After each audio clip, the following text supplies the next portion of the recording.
യിരെമ്യാവ് അധ്യായം 3.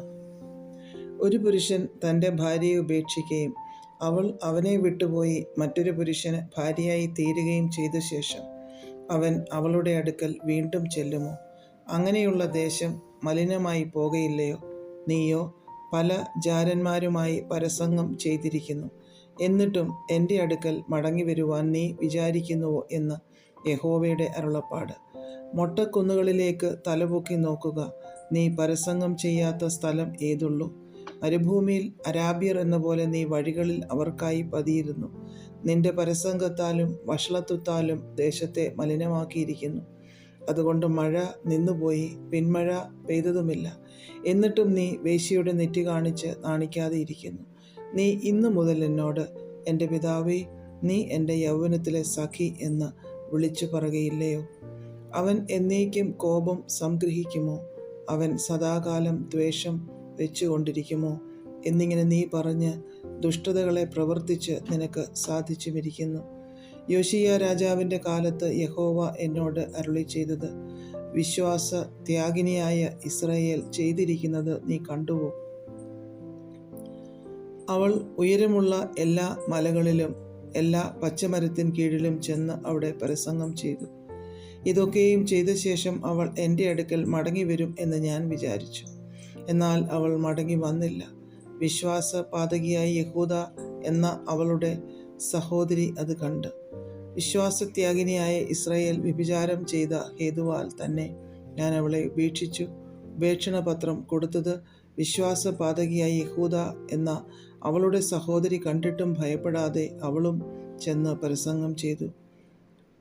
മനോലഘുത്വത്തോടെ ചെയ്ത അവളുടെ പരസംഗം ഹേതുവായി ദേശം മലിനമായി പോയി. കല്ലിനോടും മരത്തോടും അവൾ വ്യഭിചാരം ചെയ്തു. ഇതെല്ലാമായിട്ടും വിശ്വാസപാതകിയായ സഹോദരി യഹൂദ കപടമായിട്ടല്ലാതെ പൂർണ്ണ ഹൃദയത്തോടെ എൻ്റെ അടുക്കിലേക്ക് മടങ്ങി വന്നിട്ടില്ല എന്ന് യഹോവയുടെ അരുളപ്പാട്. വിശ്വാസത്യാഗിനിയായ ഇസ്രായേൽ വിശ്വാസപാതകിയായ യഹൂദയേക്കാൾ നീതിയുള്ളവളെന്ന് യഹോവ എന്നോട് അരുളി ചെയ്തു. നീ ചെന്ന് വടക്കോട്ട് നോക്കി ഈ വചനങ്ങളെ വിളിച്ചു പറക. വിശ്വാസത്യാഗിനിയായ ഇസ്രായേലെ മടങ്ങി വരിക എന്ന് യഹോവയുടെ അരുളപ്പാട്. ഞാൻ നിങ്ങളോട് കോപം കാണിക്കുകയില്ല. ഞാൻ കരുണയുള്ളവൻ, എന്നേക്കും കോപം സംഗ്രഹിക്കുകയുമില്ല എന്ന് യഹോവയുടെ അരുളപ്പാട്. നിന്റെ ദൈവമായ യഹോവയോട് നീ ദ്രോഹം ചെയ്തു. പച്ചമരത്തിൻ കീഴിലൊക്കെയും അന്യന്മാരോട് ദുർമാർഗമായി നടന്നതും എൻ്റെ വാക്ക് കേട്ടനുസരിക്കാതെ ഇരുന്നതുമായ നിന്റെ അകൃത്യം സമ്മതിക്കുക മാത്രം ചെയ്യുക എന്ന് യഹോവയുടെ അരുളപ്പാട്. വിശ്വാസ ത്യാഗികളായ മക്കളെ മടങ്ങി വരുവിനെന്ന് യഹോവയുടെ അരുളപ്പാട്. ഞാനല്ലോ നിങ്ങളുടെ ഭർത്താവ്. ഞാൻ നിങ്ങളെ പട്ടണത്തിൽ ഒരുത്തനെയും വംശത്തിൽ 2 പേരെയും വീതം എടുത്തു സിയോനിലേക്ക് കൊണ്ടുവരും. ഞാൻ നിങ്ങൾക്ക് എൻ്റെ മനസ്സിനൊത്ത ഇടയന്മാരെ നൽകും. അവർ നിങ്ങളെ ജ്ഞാനത്തോടും ബുദ്ധിയോടും കൂടെ മേയിക്കും. അങ്ങനെ നിങ്ങൾ ദേശത്ത് വർദ്ധിച്ചു പെരുകുമ്പോൾ ആ കാലത്ത് യഹോവയുടെ നിയമപ്പെട്ടകമെന്ന് ഇനി പറയുകയില്ല. അത് മനസ്സിൽ വരികയില്ല. അതിനെ ഓർക്കയില്ല, ചെന്ന് കാണുകയില്ല. ഇനി അത് ഉണ്ടാക്കുകയുമില്ല എന്ന് യഹോവയുടെ അരുളപ്പാട്. ആ കാലത്ത് യെരൂശലേമിന് യഹോവയുടെ സിംഹാസനം എന്ന് പേരാകും. സകല ജാതികളും അവിടേക്ക് യെരൂശലേമിലേക്ക് തന്നെ യഹോവയുടെ നാമം നിമിത്തം വന്നു ചേരും. തങ്ങളുടെ ദുഷ്ടഹൃദയത്തിൻ്റെ ശാഠ്യപ്രകാരം ഇനി നടക്കുകയുമില്ല. ആ കാലത്ത് യഹൂദ ഗൃഹം ഇസ്രായേൽ ഗൃഹത്തോട് ചേർന്ന് അവർ ഒന്നിച്ച് വടക്കേ ദിക്കിൽ നിന്ന് പുറപ്പെട്ട് ഞാൻ നിങ്ങളുടെ പിതാക്കന്മാർക്ക് അവകാശമായി കൊടുത്ത ദേശത്തേക്ക് വരും. ഞാനോ നിന്നെ ദത്തെടുത്തു നിനക്ക് ജാതികളുടെ അതിഭംഗിയുള്ള അവകാശമായ മനോഹര ദേശം നൽകേണ്ടത് എങ്ങനെയെന്ന് വിചാരിച്ചു. നീ എന്നെ എൻ്റെ പിതാവേ എന്ന് വിളിക്കും, എന്നെ വിട്ടുമാറുകയുമില്ല എന്നും ഞാൻ വിചാരിച്ചു. ഇസ്രായേൽ ഗൃഹമേ, ഒരു ഭാര്യ ഭർത്താവിനോട് വിശ്വാസപാതകം ചെയ്ത് അവനെ വിട്ടുകളയുന്നത് പോലെ നിങ്ങൾ എന്നോട് വിശ്വാസപാതകം ചെയ്തിരിക്കുന്നു എന്ന് യഹോവയുടെ അരുളപ്പാട്. ഇസ്രായേൽ മക്കൾ വളഞ്ഞ വഴികളിൽ നടന്ന് തങ്ങളുടെ ദൈവമായ യഹോവയെ മറന്നു കളഞ്ഞതിനാൽ അവർ മൊട്ടക്കുന്നുകളിന്മേൽ കരഞ്ഞ് യാചിക്കുന്നത് കേൾക്കുന്നു. വിശ്വാസത്യാഗികളായ മക്കളെ മടങ്ങി വരുവിൻ. ഞാൻ നിങ്ങളുടെ വിശ്വാസത്യാഗം മാറ്റിത്തരാം. ഇതാ, ഞങ്ങൾ നിന്റെ അടുക്കൽ വരുന്നു. നീ ഞങ്ങളുടെ ദൈവമായ യഹോവയല്ലോ. കുന്നുകളും പർവ്വതങ്ങളിലെ കോലാഹലവും വ്യർത്ഥം. ഞങ്ങളുടെ ദൈവമായ യഹോവയിൽ മാത്രമേ ഇസ്രായേലിന് രക്ഷയുള്ളൂ.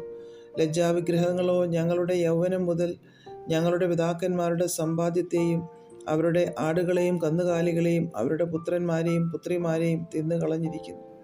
ഞങ്ങൾ ഞങ്ങളുടെ ലജ്ജയിൽ തന്നെ കിടക്കട്ടെ. ഞങ്ങളുടെ നാണം ഞങ്ങളെ മൂടട്ടെ. ഞങ്ങളും ഞങ്ങളുടെ പിതാക്കന്മാരും യൗവനം മുതൽ ഇന്നുവരെയും ഞങ്ങളുടെ ദൈവമായ യഹോവയോട് പാപം ചെയ്തിരിക്കുന്നു. ഞങ്ങളുടെ ദൈവമായ യഹോവയുടെ വാക്ക് കേട്ടനുസരിച്ചിട്ടുമില്ല. അധ്യായം 4. ഇസ്രയേലേ, നീ മനം തിരിയുമെങ്കിൽ എൻ്റെ അടുക്കിലേക്ക് മടങ്ങി വന്നു കൊള്ളുക എന്ന് യഹോവയുടെ അരുളപ്പാട്. നിന്റെ മ്ലേച്ഛ വിഗ്രഹങ്ങളെ എൻ്റെ മുമ്പിൽ നിന്ന് നീക്കിക്കളയുമെങ്കിൽ നീ അലഞ്ഞു നടക്കേണ്ടി വരികയില്ല. യഹോവയാണ് എന്ന് നീ പരമാർത്ഥമായും ന്യായമായും നീതിയായും സത്യം ചെയ്യുകയും ജാതികൾ അവനിൽ തങ്ങളെ തന്നെ അനുഗ്രഹിച്ച് അവനിൽ പുകഴുകയും ചെയ്യും. യഹൂദാ പുരുഷന്മാരോടും യെരൂശലേമ്യരോടും യഹോവ ഇപ്രകാരം അരുളി ചെയ്യുന്നു: നിങ്ങൾ മുള്ളുകളുടെ ഇടയിൽ വിതയ്ക്കാതെ തരിശുനിലം ഉഴുവിൻ. യഹൂദാ പുരുഷന്മാരും യെരൂശലേം നിവാസികളുമായുള്ളവരെ, നിങ്ങളുടെ ദുഷ്പ്രവൃത്തികൾ നിമിത്തം എൻ്റെ കോപം തീ പോലെ ജ്വലിച്ചു. ആർക്കും കെടുത്തുകൂടാതെ വണ്ണം കത്താതിരിക്കേണ്ടതിന് നിങ്ങളെ തന്നെ യഹോവയ്ക്കായി പരിച്ഛേദന ചെയ്ത് നിങ്ങളുടെ ഹൃദയത്തിൻ്റെ അഗ്രചർമ്മം നീക്കിക്കളവിൻ. യഹൂദയിൽ അറിയിച്ച് യെരൂശലേമിൽ പ്രസിദ്ധമാക്കി ദേശത്ത് കാഹളമൂതുവാൻ പറവിൻ. കൂടി വരുവിൻ, നമുക്ക് ഉറപ്പുള്ള പട്ടണങ്ങളിലേക്ക് പോകാമെന്ന് ഉറക്കെ വിളിച്ചു പറവിൻ. സിയോന് കൊടി ഉയർത്തുവിൻ, നിൽക്കാതെ ഓടിപ്പോകുവിൻ. ഞാൻ വടക്കുനിന്ന് അനർത്ഥവും വലിയ നാശവും വരുത്തും. സിംഹം പള്ളക്കാട്ടിൽ നിന്ന് ഇളകിയിരിക്കുന്നു. ജാതികളുടെ സംഹാരകനിതാ നിന്റെ ദേശത്തെ ശൂന്യമാക്കുവാൻ തൻ്റെ സ്ഥലം വിട്ട് പുറപ്പെട്ടിരിക്കുന്നു.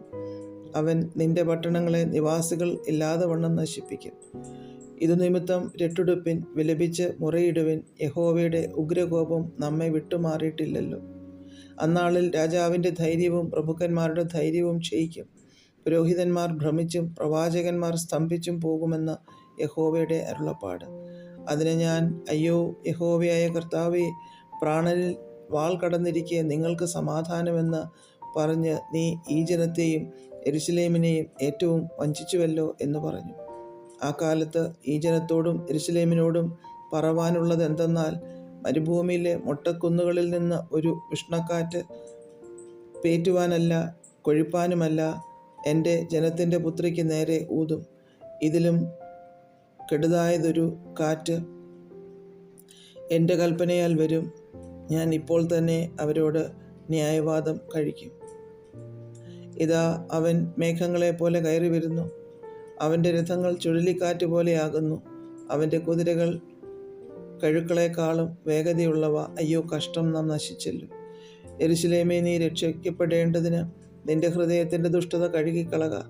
നിന്റെ ദുഷ്ടവിചാരങ്ങൾ എത്രത്തോളം നിന്റെ ഉള്ളിലിരിക്കും. ദാനിൽ നിന്ന് ഉറക്ക ഘോഷിക്കുന്നു. എഫ്രൈം മലയിൽ നിന്ന് അനർത്ഥത്തെ പ്രസിദ്ധമാക്കുന്നു. ജാതികളോട് പ്രസ്താവിപ്പീൻ, ഇതാ കോട്ട വളയുന്നവർ ദൂരദേശത്തു നിന്ന് വന്ന് യഹൂദാ പട്ടണങ്ങൾക്ക് നേരെ ആർപ്പ് വിളിക്കുന്നു എന്ന് യെരൂശലേമിനോട് അറിയിപ്പീൻ. അവൾ എന്നോട് മത്സരിച്ചിരിക്കൊണ്ട് അവർ വയലിലെ കാവൽക്കാരെ പോലെ അവളുടെ നേരെ വന്ന് ചുറ്റും വളഞ്ഞിരിക്കുന്നു എന്ന് യഹോവയുടെ അരുളപ്പാട്.